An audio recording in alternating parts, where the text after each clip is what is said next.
औज़ुबिल्लाहिमिनश्शैतानिर्रजीम बिस्मिल्लाहिर्रहमानिर्रहीम इक़रा बिस्मि रब्बिकल्लज़ी खलक़ व रब्बि ज़िदनी इल्मा। तमाम स्टूडेंट्स अस्सलामु अलैकुम व रहमतुल्लाहि व बरकातहू। लेक्चर नंबर 19 के साथ हाज़िर हूँ। लेक्चर नंबर 18 में मैंने आपको एक सवाल हल करने के लिए कहा था।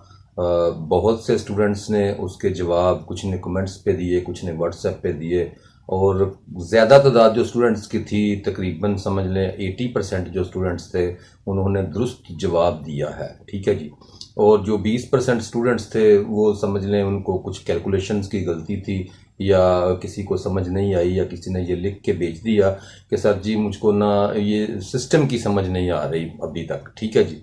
तो आज का लेक्चर हम इसको मुकम्मल जो जवाब था उसको दोबारा आपके सामने हल करके दिखा देता हूँ, आपको पता चल जाएगा किस किस का जवाब क्लियर था। दूसरी चीज़ ये है कि हर एक ने बताया था कि सर जी आप ना मुझे वापसी कमेंट्स करके बताएं। तो कमेंट्स में का कुछ चीज़ें ऐसी होती हैं जो थोड़ी टाइम लगता है लिखने में, तो हर एक को लिखने के लिए इतना वक्त निकालना थोड़ा मुश्किल होता है। तो छोटा छोटा कमेंट्स हो वो तो मैं कर लूँ, लेकिन लंबे कमेंट्स लिखने के लिए इतना वक्त नहीं होता। तो दोस्तों की ख्वाहिश ये है, स्टूडेंट्स की ख्वाहिश ये है, बाद स्टूडेंट्स की, कि वो कहते हैं कि सर जी आप ऐसा करें, आप ना एक व्हाट्सएप ग्रुप बना दें ताकि हम उस ग्रुप में जितने भी स्टूडेंट्स हैं वो आपस में भी चैट कर सकें, और जो मसला हो वो आपसे पूछ लें। वहाँ ऑडियो से भी काम चल जाता है, तो ऑडियो पैगाम भी मैं आपको वहाँ सेंड कर सकता हूँ, वो ज़रा इजी हो जाता है। तो जो स्टूडेंट्स ये समझते हैं, जो दोस्त ये समझते हैं कि वो ऐसे ग्रुप में रहना चाहते हैं और ऐसा ग्रुप बहुत ज़्यादा ज़रूरी है उनके लिए, या वो समझते हैं कि आम हालात में गुफ्तगू करने से बेहतर है कि अपने हम जैसे हम ख्याल लोगों के ग्रुप में भी मैं कुछ वक्त गुजार लूँ तो मेरे इल्म में इजाफा हो जाएगा। तो वो तमाम स्टूडेंट्स जो हैं वो बराए मेहरबानी मेरे जो व्हाट्सएप है वहाँ या कमेंट्स में अपना मुकम्मल नाम और अपना व्हाट्सएप का नंबर वो सेंड कर दें, ताकि मैं उनका नाम सेव भी कर लूं और फिर उनका एक ग्रुप बना के तो फिर उनको कॉल कर दूं। अल्हम्दुलिल्लाह वो ग्रुप इंशाल्लाह बेहतरीन चलेगा। वहाँ आपको कोई प्रॉब्लम हो, कुछ समझने में दिक्कत हो, तो आप ऑडियो मैसेज भी सेंड कर सकते हैं, अपनी ड्राइंग्स भी सेंड कर सकते हैं, जो आप वर्क कर रहे हैं वो भी सेंड कर सकते हैं, और मैं भी आपको प्रॉपर जवाब दे दिया करूँगा। ठीक हो जी।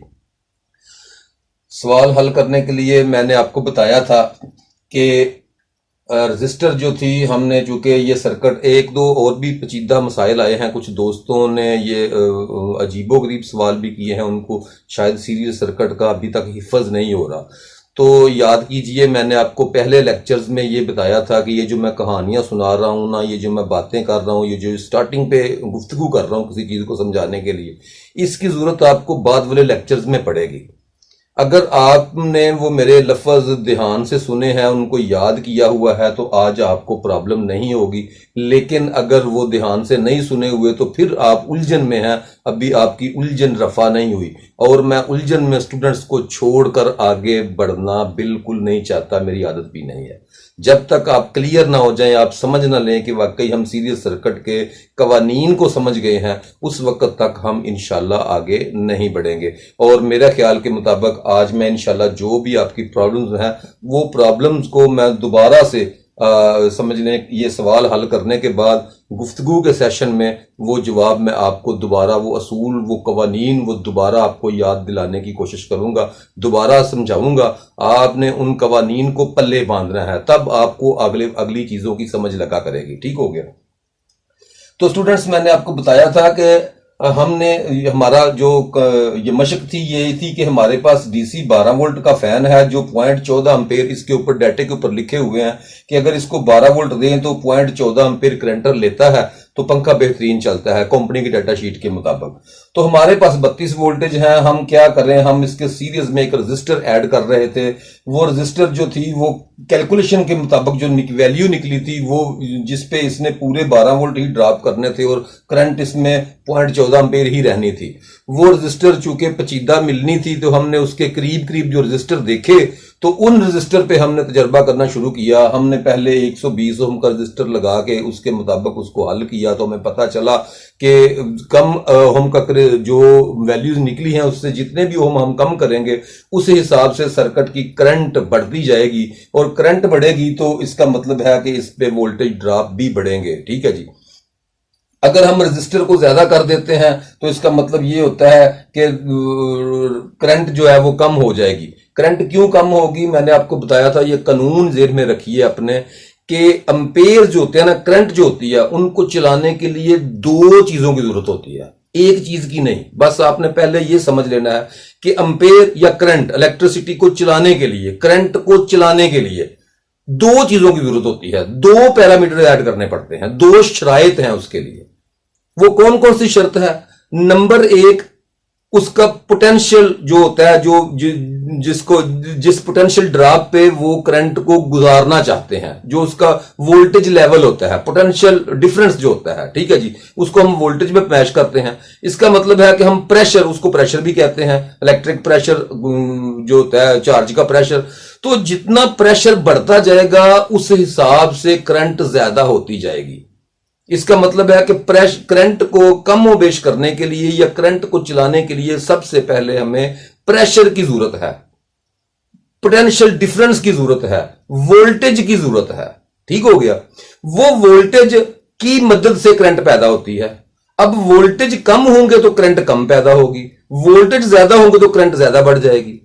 और दूसरी सूरत, जो चार्ज निकल के पॉजिटिव से नेगेटिव की तरफ आता है या नेगेटिव से निकल के पॉजिटिव की तरफ आता है, ये थोड़ी सी बहस है, तफसील तलब, ये आगे लेक्चर में आएगी इंशाल्लाह। तरतीब से आप पढ़ेंगे तो मैं आपको तरतीब से हर एक बात बता के जाऊंगा। तो समझ लें, जो चार्ज है ना, वो चार्ज किसी चीज से गुजर के आ रहा है। वो जो चार्ज के रास्ते में जिस चीज से गुजर के आ रहा है, वो चीज उस चार्ज के रास्ते में मुजाहमत पेश कर रही है, वो उसको गुजरने नहीं दे रही। ठीक है। अब जरा गौर करें, फर्ज करें मेरे इस हाथ में बड़ी ताकत है, ये पूरी ताकत से किसी चीज को धकेल सकता है। जितनी ताकत बढ़ाता जाऊंगा वो चीज उतनी स्पीड से आगे की तरफ जाएगी, उतने जोर से, उतना उसमें ताकत ज्यादा सरफ होगी तो वो तेजी से आगे की तरफ जाएगी। लेकिन अगर ये दूसरा हाथ जो है उसको रोकने की कोशिश कर रहा हो, तो फिर ये दोनों हाथों का मजमुआ लेके तो हम कह सकते हैं ये चीज इतनी स्पीड से जा रही है, या इस पे इतनी पावर खर्च हो रही है। क्यों? कि अगर मैं इस पे फर्ज करें मैं इस पे 5 किलो जोर लगा देता हूं, आप कोई लकाई ले लें, 5 लीटर जोर लगा देता हूं यार, ठीक है, समझने के लिए कह रहा हूं। कोई भी, मतलब फर्ज करें जितना भी मैं इसके दाहिने हाथ का जितना भी जोर लगा रहा हूं, उतना जोर मैं बाएं हाथ का लगा दूं तो चीज तो वहीं खड़ी रहेगी ना। जितना जोर यहां से लग रहा है उतना जोर उसको रोकने में लग रहा है तो चीज तो वहीं खड़ी रहेगी, वो तो नहीं चलेगी। अब होता क्या है कि अगर यहां जोर ना लगाऊं तो इसका टोटल जोर गिना जाएगा। समझ में आ गई आपको बात? दो चीजें, इस हाथ और इस हाथ, ये वाली शर्त और ये वाली रोकने वाली शर्त और धकेलने वाली शर्त, ये दोनों शर्तें जो है ना, ये पूरी की जाए तो करंट चलता है। तो दोनों के दरमियान फर्क सिर्फ इतना है कि प्रेशर बढ़े, अगर इसकी ताकत बढ़े तो तेजी से करंट गुजरता है, ज्यादा करंट गुजरता है। लेकिन अगर रजिस्टर जो उसको रोक रहा है उसकी अगर वैल्यू जो है, वो रजिस्टर उसकी वैल्यू कम हो तो करंट ज्यादा जाएगा। इसकी वैल्यू अगर कम हो, अगर ये ताकत कम हो तो करंट ज्यादा जाएगा। अगर इसकी भी मैं वैल्यू बढ़ा दूं तो क्या होगा? करंट रुक जाएगा, नहीं चलेगा। अगर दोनों बराबर के हो जाएंगे तो 0-0 हो जाएगा। तो दोनों बराबर हो नहीं सकते, क्योंकि रेजिस्टेंस जीरो कभी भी नहीं हो सकती। ये मैं आपको पहले बताया था कि रेजिस्टेंस जीरो तस्वर ही ना करे, जीरो तो हो ही नहीं ना सकती। वो निनो हम हो सकती है, पीको हम, फेमटो हम, एटो हम, मतलब इशारिया 12-15 सिफर लगा के आगे एक लगाएं तब जाके वो होगी जरूर, वो जीरो नहीं हो सकती। ठीक हो गया। इसका मतलब है कि करंट रेजिस्टेंस मौजूद रहेगी, वोल्टेज वो जीरो कर देंगे तो करंट चलेगी नहीं, करंट जीरो हो जाएगी। अब जो ही वोल्टेज बढ़ाएंगे, बेशक 0.1 वोल्ट बढ़ाएं, जितना मर्जी बढ़ाएं, जितना बढ़ाएंगे उसके मुताबिक करंट गुजरनी शुरू हो जाएगी और उसके मुताबिक करंट वो धक्का लगाने की कोशिश करेगा और रेजिस्टेंस उसको रोकने की कोशिश करेगी। लिहाजा दोनों चीजों का मजमुआ लेकर हम करंट का तयन कर सकते हैं। ठीक है। इसका मतलब ये हमारे पास ये वोल्टेज जो है 32 है, इनको तो हम हिला जुला नहीं सकते। ठीक है। हिलाना, अगर हमने 32 लिख दिया तो उसका मतलब है ये 32 है, इसको हम 31 नहीं कह सकते। अगर 31 करने हैं तो 31 लिखेंगे। अगर वेरिएबल है तो फिर इसका पूरे का सिस्टम वेरिएबल हो जाएगा। करंट कमी बेशी जैसे वोल्टेज बढ़ाएंगे घटाएंगे, पंखे के वोल्टेज भी बढ़े घटेंगे, रेजिस्टेंस पे वोल्टेज ड्रॉप भी बढ़े घटेंगे। लेकिन अगर ये फिक्स रख दें, वोल्टेज को फिक्स रख दें, तो दूसरी शर्त कौन सी है? रेजिस्टेंस। तो रेजिस्टेंस की कमी बेशी करने से भी करंट कम बेश होता है। तो अब जरा गौर करें कि हम दो रेजिस्टेंस सीरीज में लगा रहे हैं, तो दो रेजिस्टेंस जब भी आपको मैंने सीरीज का कुलिया बढ़ाया था कि सीरीज का एक सादा सा कुलिया है कि जब भी सीरीज में रेजिस्टेंस जितनी भी ऐड होंगी टोटल मजमुई सर्किट की मजमुई मुजाफमत में इजाफा होगा, मजमुई रेजिस्टेंस बढ़ जाएगी। ये सीरीज सर्किट की पहला कानून है कि सीरीज में जितने भी आलात लगेंगे, जितनी भी रेजिस्टेंस लगेंगी, याद रखें हर एक चीज जो है उसके पैरामीटर्स अलग-अलग है। मैं सीरीज में 2 कैपेसिटर लगे होंगे तो उनका कुलिया ये नहीं होगा, उसके चेक करने के जो पैरामीटर है उनके मुताबिक जो फर्क आएगा वो आपको कैपेसिटर में बताऊंगा। सीरीज में 2 डायोड लगेंगे तो उनके पैरामीटर्स ये नहीं होंगे, उनके पैरामीटर्स और होंगे। सीरीज में 2 लाइटें लगी हों, बल्ब लगे हों तो उनके पैरामीटर्स और होंगे। आप मेरी बात समझ रहे हैं? रेजिस्टेंस वैल्यू जो है ना, आप जैसे आप जेन में रखेंगे ये पंखा जिसकी हमने रेजिस्टेंस वैल्यू निकाली है कि ये 12 वोल्ट पे चले तो 14 एम्पीयर करंट लेता है, तो वोल्ट बटा एम्पीयर किया तो हमें पंखे की रेजिस्टेंस 87.715 ओम मिल गई। लेकिन अगर आप इसको वोल्ट मीटर लेके ओहम मीटर लेके तो इसको चेक करने की कोशिश करेंगे वायर पे लगा के, तो इसकी रेजिस्टेंस ये नहीं आएगी, क्योंकि ये रेजिस्टेंस, इसकी रेजिस्टेंस ऐसे टेस्ट हो ही नहीं सकती। क्यों नहीं हो सकती भाई? इसलिए नहीं हो सकती कि पंखा जो है ना, जब उसको बिजली दी जाती है तो वो मैकेनिकल तवानाई पे कन्वर्ट कर रहा होता है। जब वो अपनी मखसूस हालत पे चलेगा तो करंट के लिहाज से हम उसकी एक फर्जी रेजिस्टेंस बना रहे हैं कि इसमें इतनी रेजिस्टेंस है, तो कानून के मुताबिक, वगरना उसकी रेजिस्टेंस, उसकी कॉइल की पता नहीं कौन कौन सी, वो कैसे घूम रहा है, उसके अंदर एक इलेक्ट्रॉनिक सर्किट लगा हुआ है, आप उसको मीटर के साथ लगाएंगे, मुमकिन है वो कई ज्यादा किलो ओहम्स बता दे, मुमकिन है वो चंद ओहम बताए। मोटर जो होती है वो जब खड़ी होती है उसकी रेजिस्टेंस वैल्यू और होती है, जब वो चल जाती है तो वो घूमते हुए उसकी करंट कम हो जाती है। वो मोटर के सेक्शन में आपको पढ़ाऊंगा। आप कुछ चीजों को ना आपस में गलत मलत ना करें, ये प्रॉब्लम बढ़ जाता है। जितना जितना मैं आपको समझाता जाता हूं, मैंने तरतीब बनाई हुई है कि कब किस चीज की जरूरत पड़ेगी, ठीक है। आप आगे वाला जो अब मैंने आपको पहले बताया था कि बराए मेहरबानी जितना आपके पास इल्म है, जितना आपने पढ़ा हुआ है, जो आपने सीखा हुआ है, लेक्चर सुनने से पहले वो तमाम इल्म एक तरफ रख दिया करें। मेरे लेक्चर को तरतीब से सुने। मुझे नहीं पता आप में से कोई बंदा रेजिस्टेंस को जानता ही नहीं, और कोई बंदा प्रोफेशनल है, वो काम कर रहा है। अब जो काम कर रहा है उसने कुछ कानून अपने, वो हो सकता है वो सच्चे कानून ही हो सकता है उसने दुरुस्त, जो उसने पढ़ा है, वो जो मैं पढ़ा रहा हूं उसको पहले से जानता हूं, ठीक है। ये नहीं हो सकता, और कोई बंदा तो बिल्कुल नहीं समझ रहा होगा, तो मैं दोनों को बराबर कैसे तस्वर कर लूं? तो मैंने पढ़ाना है उस बंदे को देखते हुए जो बिल्कुल नहीं समझ रहा। मेरे लिए तो स्टूडेंट्स बिल्कुल जीरो है, तो मैं जब जैसे जैसे पढ़ाता जा रहा हूं वैसे वैसे आप उसको पढ़ते जाएं, ठीक है जी। इंशाल्लाह जो ज्यादा इल्म वाले हैं उनका भी कुछ कॉन्सेप्ट क्लियर होंगे। अगर उनके को कॉन्सेप्ट गलत हैं, अगर वो दुरुस्त हैं, तो वो खुशी महसूस करें कि उनको सही आ रहा है। तो अगर जिनके कॉन्सेप्ट गलत हैं वो तो अपने कॉन्सेप्ट को दुरुस्त करें, और जिनको इल्म नहीं है उनको इल्म मिल जाएगा, ठीक हो गया। तो कुछ चीजों को गलत मलत नहीं करना। तो पंखे की जो रेजिस्टेंस है ये फर्जी तौर पे हमने निकाली है। फर्जी तौर पे कैसे? कि कानून है कि जितने वोल्टेज देंगे तो जितनी करंट उसमें बहेगी। अब दो ही चीजें हैं करंट को बढ़ाने के लिए, या रेजिस्टेंस है या वोल्टेज है। तो वोल्ट हमारे पास फिक्स है, तो हमने रेजिस्टेंस ही देखनी है। तो वोल्ट हमारे पास, उसने बताया था ये 12 वोल्ट का फैन है, तो इसका मतलब है इसको 12 वोल्ट पोटेंशियल डिफरेंस फराहम करेंगे। इसके टर्मिनल पे जो डिफरेंस होगा पोटेंशियल का वो 12 वोल्ट का होगा, तो ये इसमें से 0.14 एम्पीयर करंट बहेगी। इसका मतलब ये हुआ कि इसकी रेजिस्टेंस 87.715 ओम होगी उस वक्त जब ये चल रहा होगा, जब ये दुरुस्त हालत में चल रहा होगा।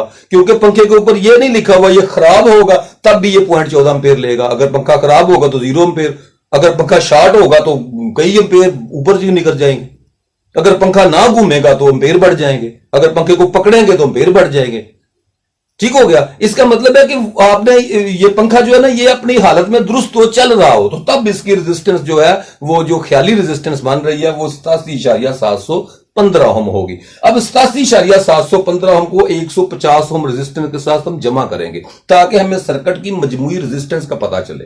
क्योंकि ये जो रेजिस्टेंस एक तरीका था कि ये रेजिस्टेंस मालूम करते यहां कितनी लगेगी तो पंखा दुरुस्त हालत में चलेगा। अब चूंकि हमने कमी बेशी कर ली है जो रेजिस्टेंस निकली है वो उस म्यार की हमें मिल नहीं रही, या हम वो लगाना नहीं चाहते क्योंकि 3-4 रेजिस्टेंस हमें सीरीज में जोड़नी पड़ती हैं और खर्चा भी ज्यादा आता है। तो हम उसके करीब करीब जो वैल्यूज हैं वो करीब करीब वैल्यूज को लेके हम इस पे काम कर रहे हैं। ये 150 ओम की रेजिस्टेंस भी आप खरीदने जाएंगे तो कौन सी 150 ओम पूरी होगी भाई? ये अगर 5% कमी बेशी की होगी तो इसका मतलब ये है कि ये 5 और 7.5 ओम कम भी हो सकती है, 7.5 ओम ज्यादा भी हो सकती है। अगर ये 10% की होगी तो इसका मतलब है 15 ओम कम भी हो सकती है, 15 ओम ज्यादा भी हो सकती है। तो ये चीजें अपने जेहन में आपने रखनी है। ये कमी बेशी जो होती है ना, इसको आप तस्वर को अपने जेहन में रखना है। ये इलेक्ट्रॉनिक्स में मजमूई तौर पे आता है, हर एक चीज में कमी बेशी होती है, ठीक है। तो कमी बेशी टॉलरेंस जो होती है उसको कभी नहीं बोलना, ठीक है।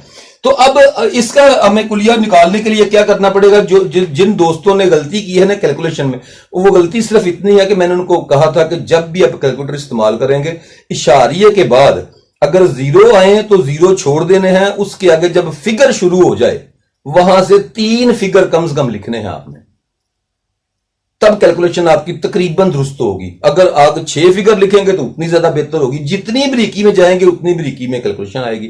तो कम से कम 3 फिगर जरूर लिया करें, जवाब लिखते वक्त भी उसके इशारिये के आगे 3 फिगर जरूर इस्तेमाल किया करें, ठीक हो गया। जैसे मैंने लिखा 87.715, मैं 87.71 भी कर सकता था, 87.7 भी कर सकता था। अब 87 ये 714 आगे और भी लफ्ज थे, आगे 7 या 6 था। तो ये कानून होता है कि अगर 5 से ज्यादा हो चौथा लफ्ज तो वहां 1 बढ़ा लेते हैं, अगर 5 से कम हो तो वहां वो फिगर वही रहने देते हैं, ठीक हो गया। 87.115 हम जमा R1 और R2 के कुलिये से जमा 150 हम गौर करें जरा, कौन सा कुलिया? R1 जमा R2 जमा R3 जमा RN जमा बराबर RX, ये वाला कुलिया था, ठीक है जी। जितने भी रेजिस्टेंस हों, ये 2 के बाद 3 मैंने लिखा है, यहां भी RN लिख सकते हैं, ठीक है। उसका मतलब ये था जितने भी आपके रेजिस्टेंस हैं। तो हमारे पास 2 रेजिस्टेंस हैं, तो इस कानून के मुताबिक हम 150 ओम जमा कितने करेंगे? 87.715।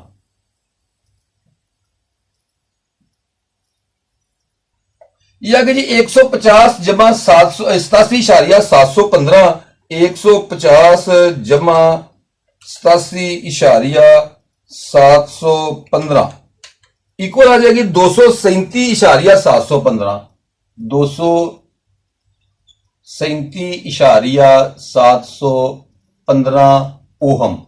ये क्या है जी? ये सर्किट की मजमूई रेजिस्टेंस है, टोटल रेजिस्टेंस जो सीरीज में हमने सर्किट जोड़ा हुआ है। अब रेजिस्टेंस भी हमारी मर्जी की नहीं है, हमारी कैलकुलेशन के मुताबिक नहीं है, मर्जी की तो है लेकिन कैलकुलेशन के मुताबिक नहीं है। तो अब हमने देखना यह कि पंखे के ऊपर वोल्टेज ड्रॉप, इसका मतलब है पंखे के वोल्टेज ड्रॉप कम बेश होंगे क्योंकि हमने रेजिस्टेंस जो है वो कम बेश की है, ठीक है। तो इसका मतलब 237.715 इसकी टोटल रेजिस्टेंस हो गई। तो 32 वोल्ट पर एम्पेयर कितने लेगा? अब ये एम्पेयर इतने नहीं लेगा क्योंकि हमारी रेजिस्टेंस जो है उसमें फर्क आ गया है। अब एम्पेयर कम या बेच होंगे। अगर रेजिस्टेंस जो निकली थी कुलिये के मुताबिक वो लगाते तो हमारे एम्पेयर 0.14 एम्पेयर ही रहने थे, वहां हमने एम्पेयर को स्टैंडर्ड कर दिया था। अब हम एम्पेयर को स्टैंडर्ड नहीं कर रहे क्योंकि हमारी रेजिस्टेंस है उसमें फर्क आ चुका है, ठीक है। फर्क हमने खुद किया है कि ये वैल्यू नहीं मिलती, हम इससे कम या ज्यादा वैल्यू, कम वाली का कुलिया आपको पढ़ा दिया था, ज्यादा वाली का कुलिया वही कुलिया है। जरा आपको दोबारा समझ लें कि एक बार फिर करने से आपको ज्यादा फायदा हो जाएगा।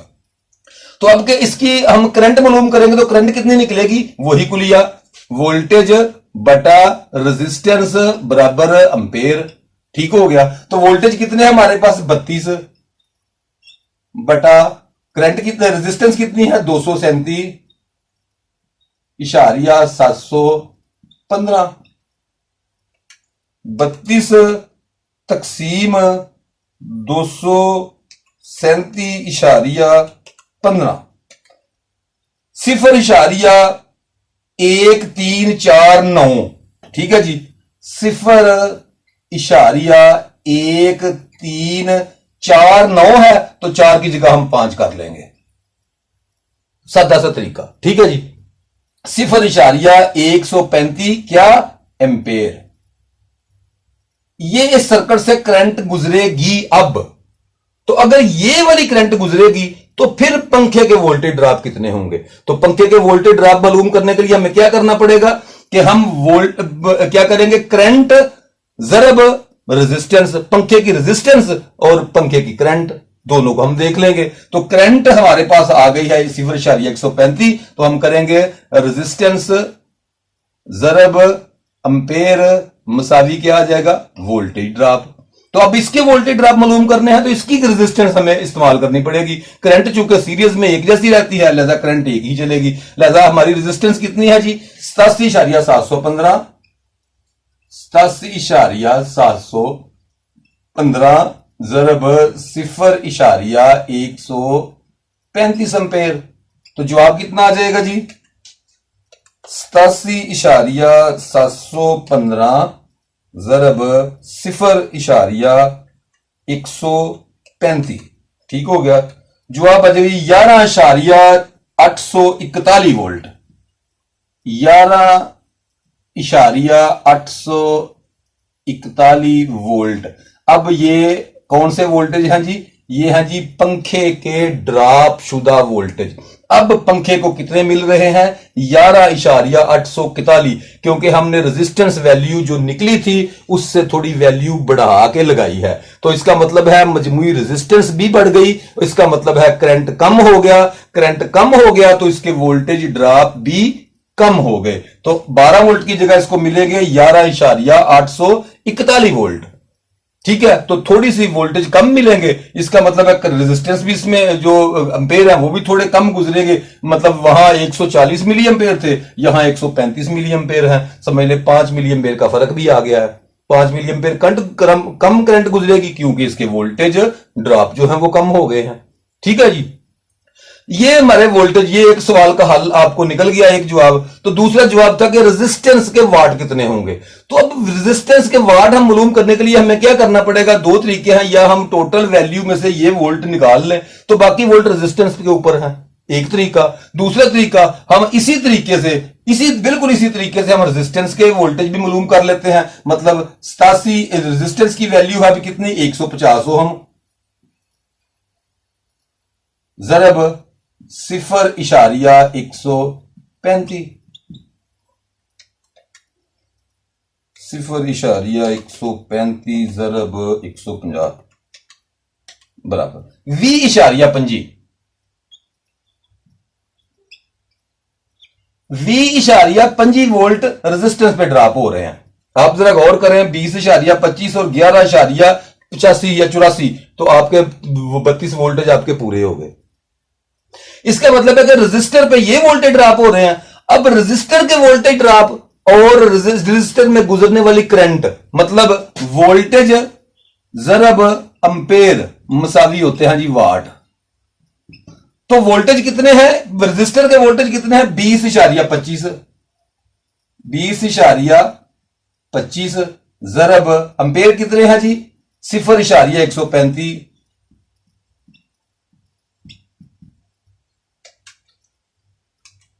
20.25 जरब 0.135, 0.135 बराबर 2.733, 2.733 वाट की रजिस्टर लगेगी। अब 2.733 वाट की नहीं मिलेगी। इसका मतलब है जब पंखा चल रहा होता हो तो रजिस्टर पे जो पावर खर्च हो रही है वो 2.733 है। ठीक है, इसका यह मतलब नहीं कि आपने 2.733 वाट का रजिस्टर ही लगाना है, आपने इस वाट से ज्यादा वाट का रजिस्टर लगाना है ताकि वो इस वाट को बर्दाश्त कर सके, इस पावर को बर्दाश्त कर सके। तो हम देखेंगे कि कौन सा मार्केट में इसके करीब आता है। तो 3 वाट का रजिस्टर आता है, तो 3 वाट का रजिस्टर ये भी तकरीबन 3 वाट ही बन रहे हैं। तो वो रजिस्टर ने जब उसमें से पावर गुजरती है तो उसने गर्म भी होना होता है और बाज़ औक़ात उन्हें पंखे लगा के ठंडा करना पड़ता है। तो आम हालात में हम क्या करते हैं, हम कोशिश करते हैं ये गर्म कम हो। गर्म इसलिए कम होगी अगर हम उसके वाटेज ज्यादा रख लेंगे। वो 25 वाट की होगी तो उसमें से 10 वाट गुजारेंगे तो ठंडी रहेगी। वो 5 वाट की होगी तो उसमें 3 वाट गुजारेंगे तो तकरीबन ठंडी रहेगी, कम गर्म होगी। तो लिहाजा करीब 3 रजिस्टर जो होती है वो 3 वाट की, वो गर्म होगी, 4 वाट की आती नहीं। लिहाजा हम इसको इस्तेमाल करेंगे रजिस्टर, कितनी रजिस्टर को, 150 ओहम 5 वाट, हम 5 वाट की रजिस्टर को यूज कर लेंगे। ये ठंडी भी रहेगी और सर्किट भी बेहतरीन काम करता रहेगा। आपको समझ आ गया कुलिया? ये ना आप सिर्फ ना कुछ चीजें जो है ना उनको अपने जहन में पक्का करें। बस पक्का क्या करना है, ये बात अपने जहन में पक्की कर लें कि सीरीज में जब आपस में रजिस्टर जोड़े जाते हैं तो उनकी मजमुई वैल्यू इजाफा हो जाता है, क्योंकि उसका कुलिया है R1 जमा R2 जमा R3। दोनों रेजिस्टेंस की कुलिया को जमा कर लेंगे, दोनों रेजिस्टेंस की वैल्यू को, तो जो वैल्यू बनेगी वो वैल्यू हो जाएगी। इसका मतलब है कि सर्किट की रेजिस्टेंस वैल्यू अगर बढ़ जाए, क्योंकि वोल्टेज हमने फिक्स रखे हुए हैं, यहां इस केस में वोल्टेज फिक्स है, ठीक है जी। तो फिक्स वोल्टेज पे रेजिस्टेंस बढ़ेगी तो करंट कम हो जाएगी, क्योंकि करंट रेजिस्टेंस से तनासब मकूस का तल्लक बनाती है, जिसको हम किसके कहते हैं, अनडायरेक्टली प्रोपोर्शनल, या शायद अनडायरेक्टली कहते हैं इंग्लिश में। एक को डायरेक्टली प्रोपोर्शनल, एक को शायद अनडायरेक्टली कहते हैं, या शायद कोई और नाम हो, तो इंग्लिश में कहते हैं। तो उर्दू में इसको कहते हैं तनासब मकूस, ऐसी निस्बत जो एक बढ़े तो उसी निस्बत से दूसरी कम हो। मतलब जैसे तरकड़ी, जैसे जैसे तराजू होता है, उसके 2 पलड़े होते हैं, ये मैंने को पहले ही बताया कि अगर वो दोनों बराबर पे हो तो एक को हम नीचे की तरफ धकेलेंगे तो दूसरा उसी निस्बत से ऊपर की तरफ जाएगा। ये होता है तनासब माकूस। तो तनासब रास्त उसको कहते हैं, जिसको डायरेक्टली प्रोपोर्शनल कहते हैं। उसका मतलब ये होता है कि एक चीज जितनी बढ़े दूसरी भी उसी तनासब से बढ़े, अगर एक चीज कम हो तो दूसरी भी उसी तनासब से कम हो, इसको कहते हैं तनासब रास्त। तो करंट तक रेजिस्टेंस के साथ तनासब मकूस का है कि अगर रेजिस्टेंस बढ़ती है तो करंट कम होता है, अगर रेजिस्टेंस कम होती है तो करंट बढ़ जाता है। और करंट का दूसरा तल्लक चूंकि वोल्टेज के साथ भी है, तो वोल्टेज के साथ उसका रिश्ता क्या बनता है कि जब वोल्टेज बढ़े तो करंट बढ़ती है, वोल्टेज कम हो तो करंट कम होती है। इसका मतलब है यह तल्लक है तनासब रास्त का। एक तरफ तनासब रास्त का तल्लक है, दूसरी तरफ तनासब मकूस का तल्लक है करंट का। 2 जगह पे तल्लक है। आपने दोनों चीजों को जब नोट करेंगे तब आपको करंट का मालूम होगा। तो दोनों चीजों में से कौन कौन सी चीज है? एक पोटेंशियल डिफरेंस मतलब वोल्टेज, दूसरा रेजिस्टेंस मुजाहमत, जो करंट को गुजरने में मुजाहमत पेश करती है। और यहां एक चीज समझाने के लिए और बहुत ज्यादा जरूरी है, मतलब जरा गौर करें, ये सर्किट कोई इतना कॉम्पिटेंट नहीं है, मतलब कोई जिसको आप कह सके इतना को भरोसेमंद सर्किट नहीं है। क्यों भरोसेमंद नहीं है? आम हालात में जैसे हम एक पंखा है और हम रजिस्टर लगा के हम चला लेते हैं, वक्त चल रहा है, बहुत आम जो सादे काम होते हैं ना, वहां इलेक्ट्रॉनिक्स के बहुत से कानून को हम नजरअंदाज कर देते हैं। लेकिन जहां पेचीदा सर्किट डिजाइन होते हैं वहां ऐसे सर्किट बिल्कुल इस्तेमाल नहीं किए जा सकते। मैं उनकी वजह जरा गौर करें, ये थोड़ी सी मैं ना पेचीदगी में आपको लेके जाना चाहता हूं, तो ताकि आप समझ सकें कि जो आम सर्किट्स और खास सर्किट्स में कैसे फर्क होता है, डिजाइनर क्या सोचता है, डिजाइनर को कौन सी मजबूरियां होती हैं। डिजाइनर को ऐसे ही सर्किट डिजाइन नहीं कर लेता, वो किन किन मजबूरियों से होकर गुजरता है और उसका ध्यान किन किन चीजों के ऊपर होना चाहिए। जो इलेक्ट्रॉनिक्स का काम करने वाले हैं उनका ध्यान एक वक्त में सिर्फ वोल्टेज पर ही नहीं होना चाहिए कि मेरे वोल्टेज इतने मेरा काम चल गया, नहीं, और भी बहुत सी चीजों पर ध्यान होना चाहिए। मसलन जरा गौर करें, अब मैं सर्किट को थोड़ा सा और तरीके से समझाने की कोशिश करता हूं। ये जो जैसे हमने मालूम किया, ये 150 ओम और 5 वाट के हमने रजिस्टर लगा दी, ये फिक्स हो गई। आपने अब इसको भूल जाना है, ये तो हमारी लग गई ना, ये 5 वाट की, ठीक हो गया। ये हमारा कुलिया यहां तक पहुंच गया। थोड़ा आगे चलते हैं, अब हम पंखे के वाट भी मालूम कर सकते हैं। इस वक्त पंखा कितनी पावर ले रहा है। रजिस्टर तो हमारे पास 2.733 वाट्स जो है वो पावर कंज्यूम कर रही है ना, तो अब पंखा कितनी पावर कंज्यूम कर रहा है। तो पंखे के पावर मालूम करने के लिए इस वक्त पंखे के ऊपर वोल्टेज कितने हैं? 11.841। पंखे के वोल्टेज 11.841 इसी कुलिये के मुताबिक। तो 11.841 जरब करंट कितनी गुजर रही है सर्किट में? 0.135, 0.135 बराबर कितना आ गया जी? बराबर आ गया जी 11.841 जरब 0.135 बराबर 1,598 1,590 ਤੇ 898 वाट। हुण जरा गौर करो कि पखे दे वाट 1,598, रजिस्टर दे वाट जिहड़े पावर कंज्यूम करन रही है 2,733। टोटल सर्किट की पावर कितनी है जरा गौर करिया जी। इत्थे टोटल सर्किट साडे कोल कितने वोल्टेज ने 32 वोल्टेज। जरब करंट कितनी है 0,135। 32 जरब 0,135 बराबर 4,32। 4 सर्किट कितनी करंट टोटल लैन दे है 4,32 वाट। लेकिन अगर इस पखे नू असी 12 वोल्ट ही देंदे 0.14 एंपेयर ते ही चलदा रहिंदा ते जेन्युइन वाटेज किन्ने लैने सन इस पखे ने 12 वोल्ट जरब 0,14 एंपेयर। 12 जरब 0,14 एंपेयर बराबर 1,68 वाट। पखे ने किन्ने लैने सन 1,68 वाट।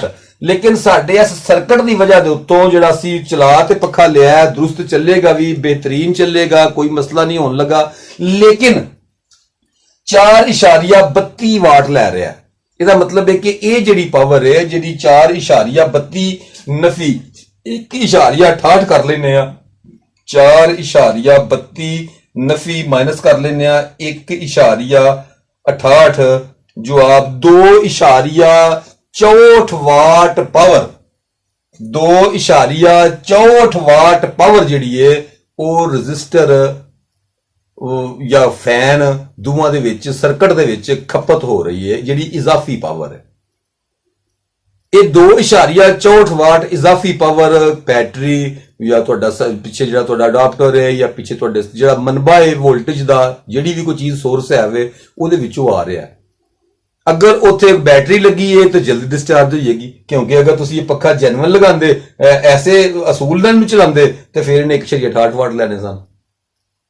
कैसा कुलिया समझ आई गल। ਇਹਦਾ मतलब है कि रजिस्टर ਜਿਹੜੇ वाट लैन दी ਉਹ ਤੁਹਾਡੇ ਇਜ਼ਾਫੀ वाट ने, मतलब तकरीबन रजिस्टर किन्ने वाट लैन दी इस टाइम 2,64 मतलब 2,73 इस वास्ते बन रहे ने कि चूंकि करंट का डिफरेंस आ गया है ते ਇਹ वाला कुलिया अप्लाई नहीं होना, लेकिन जेन्युइन ते ਇਹ वाला कुलिया अप्लाई होना। ਅਸੀਂ जेन्युइन ਦਾ फर्क ਕੱਢਣਾ, लिहाजा ਅਸੀਂ जेन्युइन वाला कुलिया ਵੇਖ ਕੇ ਕੱਢਣ ਦੇ ਆ कि ਸਾਡੇ 2,64 वाट ਜਿਹੜੇ ਨੇ ਉਹ ਜ਼ਾਇਦ ਜਾ ਰਹੇ ਨੇ।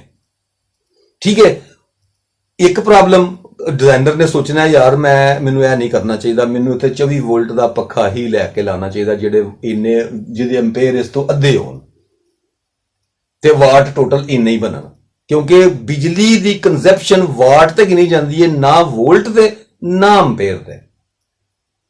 वोल्ट जरब अंपेयर मसावी वाट, वाट पावर की इकाई है। इस वास्ते गौरमेंट तुहानू जो तुहाडे घर बिल आंदा है गौरमेंट कहती है कि इन्ने वाट पर आवर कि तुसी पर घंटा इन्ने वाट मतलब एक घंटा 1,000 वाट चलाओ तो 1 यूनिट बिजली का बलदा है। ठीक हो गया। मतलब कि बिजली की कंजप्शन जो होती है ना वो भी अंपेयर पे या वोल्टेज पे नहीं होती, वोल्टेज तो कम बेश होते रहते हैं। वापडा कैसे आपसे बिजली पैसे लेगी? तो करंट भी आपकी मर्जी के मुताबिक जितना लोड आपने डालना है उतना आपकी मर्जी है। आप 1 बल्ब जला ले, आप 2 बल्ब जला ले, आप 10 बल्ब जला ले, तो वापडा कौन सा बिल आपसे लेगी? वो करंट के हिसाब से बिल तो नहीं ले सकती, क्योंकि करंट के हिसाब से ले तो उसके अपने वोल्टेज स्टैंडर्ड नहीं रहते। लेकिन अगर वो वोल्टेज और अंपेयर दोनों को जरब करके वाट बना ले तो स्टैंडर्ड उसका कायम रहता है और पूरी दुनिया का स्टैंडर्ड भी कायम रहता है, कंज्यूमर भी खुश रहता है, कंपनी भी खुश रहती है। तो इसलिए वाट जो होती है ये पावर की इकाई होती है कि टोटल पावर आपने कितनी ली, तो पावर हमारी बढ़ जाएगी। इस सर्किट में हमारी पावर बढ़ जाएगी, ये पावर ज्यादा कंज्यूम करेगा। आम हालात में हमें चूंकि इसकी जरूरत नहीं होती, हम इतनी बारीकी में नहीं जाते, तो हम इसको चला देते हैं, हमारा काम चल गया, कमाल हो गया, कमाल हो गया। लेकिन यूपीएस की बैटरी जल्दी खत्म हो जाएगी थोड़ी सी, कुछ ना कुछ तो ये 2 जो 64 वाट है, ये कुछ ना कुछ तो फर्क डाल रहे हैं ना उसके ऊपर, उतनी जल्दी बैटरी खत्म हो जाएगी। ठीक हो गया। तो डिजाइनर जो होता है उसने करंट को कम से कम करने की कोशिश करते हैं। अब दूसरी बात, ये जो कुलिया हम लगा रहे हैं ना, जरा एक गौर करें। अब मैं इसकी और बारीकी में जाना चाहता हूं। इसको अब खत्म कर दें, छोड़ दें। अब हम वैल्यू पे कोई बात नहीं करेंगे, फोन सिर्फ गुफ्तगू। मतलब जरा गौर करो, हुण मैं तुहानूं दी बारीकी च एक होर चीज च लगा लैके जान। 12 वोल्ट इशारिया 14 एंपेयर सन, इनू भुल जाओ। ਅਸੀਂ 150 ਵਾਟ ਦੇ ਓਹਮ ਦੇ ਰੈਜ਼ਿਸਟਰ ਲਗਾਈ, ਸਾਡੇ ਕੋਲ ਇਹਦੇ ਵੋਲਟੇਜ ਡਰਾਪ 11 ਇਸ਼ਾਰੀਆ ਕੁਛ ਆ ਗਏ। ਇੰਜ ਲਾ ਲਓ 1 ਵੋਲਟ ਘੱਟ ਹੋ ਗਿਆ। 1 ਵੋਲਟ ਘੱਟ ਹੋਣ ਦੇ ਨਾਲ ਕੀ ਕੀਤਾ ਕਿ ਜੋ ਕਰੰਟ ਘੱਟ ਗੁਜ਼ਰੀ, ਤਸਲੀਮ ਕਰ ਲਿਆ। ਲੇਕਿਨ ਅਗਰ ਕਰੰਟ ਘੱਟ ਗੁਜ਼ਰੀ, ਇਹਦਾ ਮਤਲਬ ਇਹਨੇ ਮਕੈਨੀਕਲ ਤਵਾਨਾਈ ਘੱਟ बनाई, मैकेनिकल तवानाई कम हुई, क्योंकि ये बेसिकली इलेक्ट्रिक तवानाई से मैकेनिकल तवानाई का उसको कर रहा है। इलेक्ट्रिकल तवानाई से मैकेनिकल तवानाई में पंखा जो है वो वर्क कर रहा है। मोटर का काम ही यही होता है कि इलेक्ट्रिकल तवानाई लेती है और मैकेनिकल तवानाई दे देती है। अब ये मैकेनिकल तवानाई बना रहा है, तो मैकेनिकल तवानाई जब करंट पावर टोटल इस पे जो पावर है इसकी पावर कम हो गई, जैसे अभी हमने देखा इसकी पावर कम हो गई, वोल्टेज कम हो गई, करंट कम हो गई, तो पावर कम हो गई। तो इसकी पावर कम हो गई तो इसका मतलब यह है कि मैकेनिकल जो था ना वो भी थोड़ा स्लो चला, उसकी पावर भी थोड़ी कम हो गई। अगर उसकी पावर थोड़ी कम हो गई तो क्या होगा कि उसके आरपीएम कम हो गए। अगर आरपीएम कम हो गए तो इसका मतलब यह है कि इसके अंदर जो ये वाला कुलिया था 87,500-715 वाला, ये कुलिया खराब हो गया। अब इसकी अंदरूनी रेजिस्टेंस कोई और है, क्योंकि ये रेजिस्टर तो है नहीं कि जिसकी रेजिस्टेंस फिक्स रहे, ये तो चलता है, तो ख्याली रेजिस्टेंस हमने निकाली हुई है। तो अगर ये कम चलेगा तो ख्याली रेजिस्टेंस और हो जाएगी। आपकी बात समझ में आ रही? तो ये कुलिया तकरीबन काम कर जाएगा, लेकिन स्टैंडर्ड नहीं होगा। आप इसको अच्छे मीटर्स के साथ बैठ के स्टैंडर्ड नहीं कर सकते, हो ही नहीं सकता। मैंने आपको पहले बताया था कि रेजिस्टर, अगर ये लोड जो वेरिएबल है तो उस पर ये स्टैंडर्ड है ही नहीं, तो लोड अब वेरिएबल हो गया, क्योंकि हमने जो उसका डाटा था उससे हट के लोड दे दिया। अब उसके बाद इसमें से हवा गुजर रही है, हम इसको रोकने की कोशिश करते हैं, हवा के आगे कोई डक्का लगाने की कोशिश करते हैं, या जहां से हवा इन हो रही है वहां से बंद डब्बा करने की कोशिश करते हैं, तो इसके ऊपर लोड बढ़ जाएगा। लोड बढ़ेगा तो आरपीएम कम होंगे। आरपीएम क्योंकि मैकेनिकल तवानाई, लोड जो है वो मैकेनिकल तवानाई को रोकने का सबब बन रहा है, वो रोकने की कोशिश करेगा तो इसकी जो रेजिस्टेंस है वो वैल्यू और हो जाएगी, क्योंकि करंट बढ़ जाएगी। तो इसका मतलब है इसकी अंदरूनी रेजिस्टेंस में फर्क आ गया। तो ऐसी चीजें जो होती है ना, ये चूंकि पंखा आम हालात में चलता रहता है, बहुत थोड़ा फर्क आता है, इसलिए हम इसको लगा देते हैं, ये काम चला लेते हैं। लेकिन ये स्टैंडर्ड कभी भी नहीं होता। स्टैंडर्ड कहां होगा? जहां ऐसी रजिस्टर लगी होगी जिसकी वैल्यू तब्दील ना हो रही हो। वैल्यू तब्दील रजिस्टर की कैसे होती है? मैंने आपको 4 चीजें बताई थी। आप रेजिस्टेंस पीछे चले जाएं, स्पेसिफिक रेजिस्टेंस के लेक्चर में आपको 4 चीजें बताई थी कि 4 चीजें वो हैं जो रेजिस्टेंस में कमी बेशी का तनासब बन सकती हैं। 1 नंबर, वो जो कंडक्टर है, जो जिसमें जो रेजिस्टर वायर है या जो रेजिस्टेंस का जो भी चीज है उसकी लंबाई बढ़ा दे तो रेजिस्टेंस बढ़ जाएगी। वो तो हम नहीं बढ़ा सकते, इस रेजिस्टर में तो हम नहीं बढ़ा सकते, ये तो फिक्स बनी हुई है, हम तो वायर की लंबाई नहीं बढ़ा रहे। दूसरा, उसका क्रॉस सेक्शनल एरिया वो मोटा हो जाएगा तो रेजिस्टेंस कम हो जाएगी, हम वो भी नहीं कर रहे। तीसरी चीज, इसका जो जिस मेटल का ये बना हुआ है, जिस चीज का बना हुआ है, जैसा इसमें मटेरियल इस्तेमाल किया हुआ है, तो मटेरियल भी हम चेंज नहीं कर रहे। तो चौथी चीज एक और जरूर आ जाती है कि टेम्परेचर का असर। आपको बताया था कि टेम्परेचर कम बेश होने से भी रेजिस्टेंस कम बेश होती है। अब अगर हम रेजिस्टर जहां यूज कर रहे हैं, ये रेजिस्टर जब हमने लगाया, जब ये कूलिंग पे था, ठंडा था, तब हमने इसको लगाया तो इसकी वैल्यू दुरुस्त आ गई, जो हमने वैल्यू हमारे मीटर ने शो करवाई। लेकिन जब इसमें से करंट गुजरी, पावर गुजरी, इसने पावर को कंज्यूम किया, ये रेजिस्टर गर्म हो गया। अब गर्म होने के साथ जितनी रेजिस्टेंस की वैल्यू में फर्क आया, उस हिसाब से फिर दोबारा कुलिया तब्दील हो गया, करंट की जो शरह थी वो तब्दील हो गई। लेकिन वो फर्क बहुत कम आता है, मतलब कि रेजिस्टेंस का जो टेम्परेचर कोफिशिएंट होता है ना, वो बहुत थोड़ा होता है, बहुत थोड़े फर्क। ये जब हम पेचीदा सर्किट डिजाइन करते हैं तब हमें यहां तक ध्यान रखना पड़ता है कि रजिस्टर गर्म कितना होगा, या ये रजिस्टर जहां गर्म होकर उसकी वैल्यू में फर्क आ रहा हो तो वहां हम ऐसे रजिस्टर यूज करते हैं जो कंपनियां बना के देती हैं, जो कहती हैं कि इनका टॉप टेम्परेचर कोफिशिएंट बहुत ज्यादा थोड़ा है। ये 20 सेंटीग्रेड 25 सेंटीग्रेड ऊपर नीचे होने से इसमें फर्क इतना सा आएगा। मैंने आपको पीपीएम का कुलिया पढ़ाया था, आप पीछे जाएं फिर पीपीएम वाला कुल लेक्चर सुने। मैंने आपको बताया था कि जो मैं लेक्चर तरतीब से दे रहा हूं उनके काम अगले लेक्चर्स में आएंगे, आपको समझने में आसानी होगी। तो आप उसको दोबारा से सुन के समझ लें कि टेम्परेचर पीपीएम क्या होता है। ठीक हो गया। तो एक तो परेशानी और भी आएगी इंशाल्लाह, छोटी छोटी जो साथ साथ आती होंगी डिजाइनर के लिए परेशानियां, मैं वो भी आपके साथ शेयर करूंगा ताकि आपको सर्किट की हिसासियत का अंदाजा भी होता रहे। काम चलाने के लिए और सर्किट होते हैं और हिसासियत वाले जो प्रोजेक्ट होते हैं वो सर्किट और होते हैं। एक दोस्त ने मुझे पिछले दिन कहा कि सर जी वो आरएफ का उन्होंने एम्पलीफायर बनवाना था, तो इतने डीबी तक वो हम उसको पावरफुल करना चाहते हैं तो वो बन जाएगा। तो मैंने उनको कहा कि भाई मैं वो डिजाइनर नहीं हूं। आरएफ डिजाइनर जो होते हैं वो इलेक्ट्रॉनिक्स की एक अलग शाख है। यहां इलेक्ट्रॉनिक्स में शाखें होती हैं, याद रखें। एनालॉग इंजीनियर्स और होते हैं, डिजिटल इंजीनियर्स और होते हैं, आरएफ फ्रीक्वेंसी पे काम करने वाले इंजीनियर्स और होते हैं, पीएलसी प्रोग्रामिंग करने वाले सॉफ्टवेयर वाले और होते हैं, स्कैडा वाले और होते हैं, रिवर्स इंजीनियर और होते हैं। अपनी अपनी लाइन चूज करनी पड़ती है। रिपेयरिंग्स वाले और होते हैं, वो जरा जनरल किस्म के होते हैं, उनके पास इल्म थोड़ा होता है लेकिन वो चीजें बदलने के माहिर होते हैं। तो आप पढ़ें, इसको समझें, इन चीजों को समझें। आप जैसे जैसे आप एहसास होते जाएंगे वैसे वैसे आप पर निकालते जाएंगे, वैसे वैसे आपका नाम बढ़ना शुरू हो जाएगा, वैसे वैसे इर्द गिर्द के लोग कहना शुरू कर देंगे कि ये बंदा इलेक्ट्रॉनिक्स का मास्टर होता जा रहा है। चैनल को सब्सक्राइब जरूर कीजिए। अस्सलाम वालेकुम व रहमतुल्लाहि व बरकातहू।